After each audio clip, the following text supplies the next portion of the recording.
नमस्कार। Elon Musk के Starlink company जल्द भारत में लॉन्च होगी।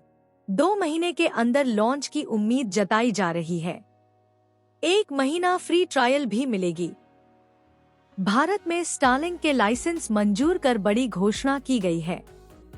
5 जून 2025 को भारत की दूरसंचार मंत्रालय या डॉट ने स्टारलिंक को GMPCS लाइसेंस दे दिया है।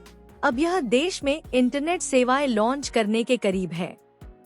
यह OneWeb और Jio ACS के बाद तीसरी कंपनी बनी जो GMPCS लाइसेंस पाई है। अब अगला कदम है स्पेक्ट्रम और सुरक्षा की मंजूरी। स्टारलिंक अब अगले 15 से 20 दिनों में टेस्टिंग स्पेक्ट्रम के लिए आवेदन करेगा और इसके बाद लाइसेंस मिलने के कुछ ही महीने में लॉन्च घोषणा की जा सकती है। इस बीच कंपनी को इंडिया स्पेस रेगुलेटर यानी इनस्पेस की मंजूरी, स्पेक्ट्रम आवंटन, सुरक्षा प्रक्रियाओं यानी lawful interception, data localisation, gateway setup भी पूरी करनी होगी। अब हम जानेंगे इसकी कीमत और प्लान्स के बारे में। डिवाइस की एक बार की कीमत लगभग 33,000 रुपए होगी। स्टारलिंक एक पहला महीने का फ्री ट्रायल भी दे रहा है ग्राहक को।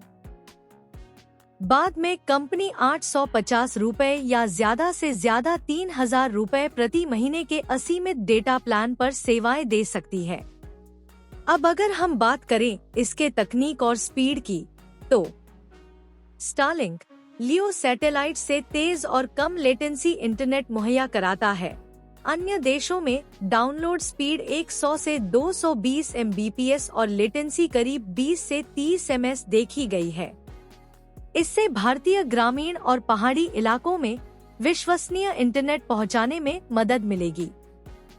ग्रामीण भारत के लिए स्टारलिंक गेम चेंजर बन सकती है। रिपोर्ट्स के अनुसार भारत में 40% आबादी अभी भी इंटरनेट से वंचित है। स्टारलिंक इस डिजिटल डिवाइड को पाट सकता है।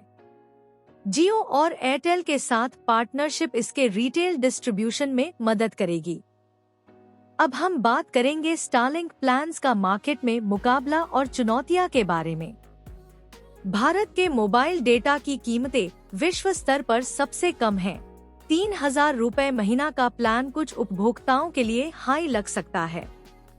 ट्राई ने स्पेक्ट्रम राजस्व के रूप में कंपनियों से 4% अगर शुल्क का प्रस्ताव रखा है, जो डिबेट का कारण बन सकता है। Amazon कूपर अभी भी लाइसेंस प्रक्रिया में है और स्टारलिंक इंडिया में पहले प्रमोटर के रूप में आगे है। स्टारलिंक भारत में high speed, low latency internet लेकर आएगा, खासकर उन इलाकों में जहां अभी भी इंटरनेट कमजोर है। अब सवाल ये है, क्या यह मोबाइल ब्रॉडबैंड को टक्कर देगा? आपकी राय क्या है? कमेंट में जरूर बताएं। धन्यवाद।